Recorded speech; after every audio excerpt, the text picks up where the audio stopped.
on, guys? It's your boy. Welcome back to another video. So today we're going to be doing another episode of Unfiltered Talks. This should be a relatively quick video because I don't have a whole lot to say, but I'm currently working on my videos for my ranking video for all of the movies that came out in May, my Fire Pit video, which is where I talk about the best and worst movie of every month, and I'm really struggling to rank these movies and kind of differentiate all of the movies that came out in the month of May, and I realized part of it is because the three biggest blockbusters that came out this year kind of all struggle from the exact same problem, and I kind of wanted to go ahead and just break down that problem and kind of talk about why I think these movies all struggled at least a little bit.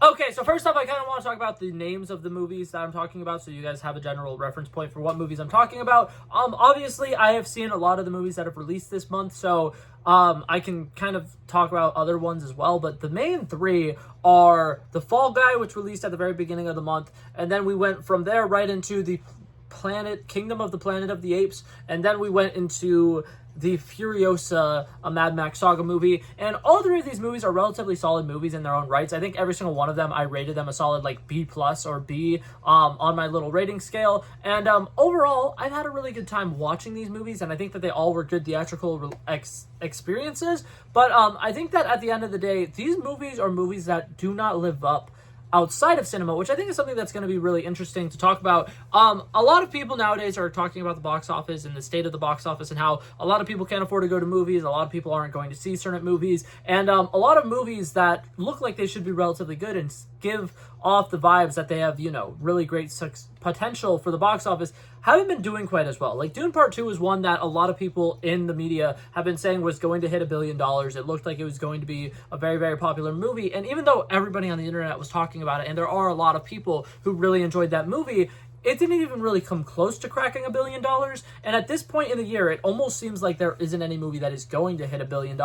And I think it's really interesting to talk about because for the most part, one of the main arguments that a lot of people have is that a lot of movies nowadays aren't made for theaters, and they're made specifically, like, you can watch them at any given time. There's a lot of streaming movies. Okay, sorry, I disappeared for a second. My dog was barking. I wanted to make sure that they quieted up. But basically, the thing that I wanted to say about streaming services and the fact that a lot of movies coming out nowadays feel like you could watch them on a laptop, you could watch them on your phone, you could watch them on a TV screen, and it's not going to give you that much of a different experience than if you were to go actually sit down and watch this in a movie theater. But that being said, some of the three big ones that came out this month kind of were the opposite. The movie Fall Guy, I feel like, is a movie that heavily benefits from watching it in a theater. I feel like all of the jokes land incredibly well when you're in a crowd of people who also are finding these jokes funny, and I think that a lot of the spectacle and a lot of the action sequences and set pieces are really entertaining and awesome to watch, and it's one of those things where it's like they have needle drops that are benefited so much by having the nice Dolby surround sound speakers. They have really epic stunts that, once again, is benefited from being able to see it in all of its glory on a gigantic screen, and I think that that's something that this month of movies has really highlighted to me specifically, is that a lot of these movies that are being theatrically released, they're kind of going for spectacle over substance. I really liked Fall Guy. I think that it had a really good story. I think that the love story intertwined with the meta story of them making a movie within a movie, and then you being able to see parts of the movie, and then also all of the drama that's going on with Aaron Taylor Johnson's character. It's a really interesting story. I do think it goes a little too far, and sometimes it really loses itself a little bit, but overall, it's a solid story, but it's not going to be able to sell itself on just that story. It needs something like the spectacle. It needs the stunt work. It needs some of the really cool moments. And I feel like a lot of the movies that came out in the month of May struggled with the plot elements of their stories and focused more on the spectacle, because Kingdom of the Planet of the Apes is the next one I'm going to talk about, and it's a great movie. I really enjoyed it. I think that overall the story works incredibly well. There's some really cool action sequences. The final act is fantastic. I really like how they ended it, and it was a pretty symbolic ending. But when you compare the writing of Kingdom of the Planet of the Apes and you compare it to the Rise of the Dawn of the Kingdom of the War of the whatever the last trilogy was, those movies are all really well written. They all have really great contained stories. They have incredible villains, and overall, comparing this current movie to that movie, you realize that it's a very basic story. Noah doesn't have much characterization. We don't know a whole lot about him. We don't really learn a whole lot about any of the apes for the most part.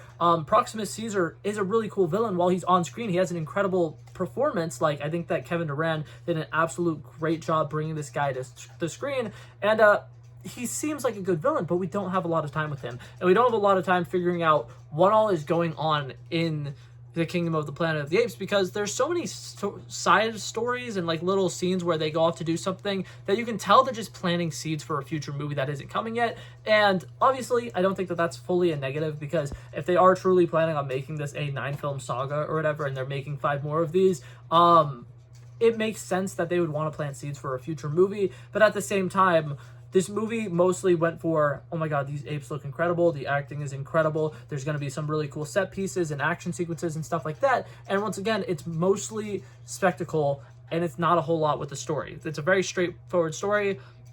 Person loses their family, person goes, finds their family, person breaks their family out. It's pretty simple, pretty straightforward. It's a good movie. I like it, and I really enjoyed the movie. But overall, you can kind of see some of those storyline flaws where it's like, this is a very basic movie, and if you made the exact same movie with people, it wouldn't be that interesting. It would be really generic. So that's another issue with that movie specifically. And then the last movie I want to talk about, Furiosa, a Mad Max Saga. I liked this movie. I walked out of the theater thinking, oh my god, I finally understand the hype around the Mad Max movies. These were great. I think Anya Taylor-Joy has an incredible acting performance in this. She growls at one point and says, I want them back, or whatever. Incredible line delivery. Absolutely fantastic. She's a very talented actress. And Chris Hemsworth, once again, this is one of the best performances he's put on his entire career. Absolutely fantastic. He is such a presence on screen. His accent is so chaotic and over the top, and I absolutely love it. And it's just such a fun, whimsical movie. That's a terrible choice of words, because it is a giant wasteland, and it is very abysmal, and like you don't want to live in the world of the Mad Max movies. But it's just like, it's a great, interesting dynamic to kind of throw yourself into, because it's a dystopian, it's messy. There's a lot of characters who are playing their roles. I mean, there's a lot of actors playing their roles with a whole lot of camp, and it's a relatively campy film. And then there's characters where, like, our focal character Furiosa is very straightforward and very serious, and they're trying to actually get things done, and they're trying to kind of solve the issues at hand, which is the world has gone to shit, and we could potentially save the world from going to shit. And for the most part, I think that this movie works, and I think that it has some good spectacle, and I think it has some really good storytelling devices. But I think that, once again, this movie was selling people on, we're going to be a spectacle. You can go watch a really cool action set piece. You can go watch a bunch of cool chase sequences. There's going to be people flying on the back of on the back of motorcycles. And there's going to be so many cool action set pieces like that. And like, it's great. The spectacle, fantastic. The world building, fantastic. The visuals, absolutely great. Once again, the sound and score for this movie is really good. And it definitely benefits from seeing it on a big screen. But at the same time, this is one of those movies where it's like, when it comes out onto streaming, and it comes out on VOD, and it comes out on Blu-ray and DVD, and you watch it at your house, you're losing the majority of that. And I feel like it really needs a story that lives up. And Furiosa, as much as I really like it, and I just gave it a bunch of compliments, the story's a little all over the place. For the majority of the movie, we're focusing on characters that aren't Furiosa. The main character gets lost in this story. It's 2 hours and 20 minutes, and it feels like a long 2 hours and 20 minutes. And like, there's so much storytelling to be done. There's so much world building to be done. There's so much political discussions that are being made in this movie. And it's interesting, but I think that overall the story loses itself very, very quickly. And it's mostly relying on spectacle to sell it. And I feel like all of the movies that have came out in the month of May that had the big theatrical releases feel very similar to that. I think that the movie If also somewhat struggles with this. I do think that for the most part the story works a little bit better for me. Like, I really enjoyed the story of the movie If, and I think that the movie If was good. But obviously you're going to that movie to go watch, you know, some of the really cool, colorful moments where the kid is hanging out with all of the imaginary friends and they're doing all kinds of cool stuff. And I liked it. I thought it was a good movie. And once again, that one, the story is a little bit better. But overall, I feel like the state that we're currently at with the box office and all that stuff is really interesting. I see a lot of people that are thinking, hey, the solution, just make cheaper movies. I really love that thought process, but for certain movies, doesn't necessarily work like that. Like, there's a lot of people who work on movie crews and movie sets, and like, you don't realize it because a lot of people leave as soon as the credits start rolling.